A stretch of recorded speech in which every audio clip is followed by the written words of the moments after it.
पुण्यातील शरद मोहोळ हत्ये प्रकरणातील सर्वात मोठी अपडेट समोर आली आहे। पुण्यातील कोथरूड परिसरातील सुतारदरा इथं मोहोळ याच्या घराजवळच त्याची गोळ्या झाडून हत्या करण्यात आली होती।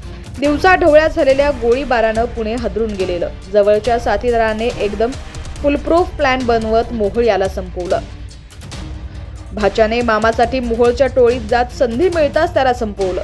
मुख्य आरोपी मुन्ना उर्फ साहिल पोळेकर याचा मामा नामदेव कानगुडे हा मास्टर माइंड असल्याची चर्चा आहे।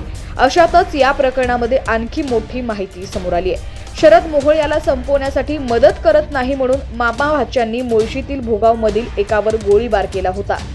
साहिल पोळेकर आणि नामदेव कानगुडे यांनी 17 डिसेंबरला गोळ्या झाडल्या होत्या। या प्रकरणी बंड गार्डन पोलीस ठाण्यामध्ये गुन्हा दाखल करण्याची प्रक्रिया सुरू आहे। ऑक्टोबरमध्येही शरद मोहोळ याला मारण्याचा प्रयत्न झाला होता, मात्र तो यशस्वी झाला नाही। भोगावमधील नेमक्या कोणावर नामदेव कानगुडे आणि साहिल पोळेकर यांनी गोळीबार केला त्यांचं नाव अद्याप समोर आलेलं नाहीये। या प्रकरणामध्ये आरोपी पोळेकर आणि कानगुडे यांनी मध्य प्रदेशमधून पिस्तूल घेतल्याची माहिती आहे। धनंजय वटकर आणि सतीश शेंडगे यांनी ही शस्त्र मागवली होती। त्यांनाही पोलिसांनी अटक केली असून मध्य प्रदेशमधून नेमकी कुणी शस्त्र पुरवलीत याचा शोध पोलीस घेत आहेत। पुणे शाखेचे सहाय्यक पोलीस आयुक्त सुनील तांबे यांनी आरोपी असलेल्या वकिलांना या हत्येची अधिक माहिती असल्याचा दावा केलाय।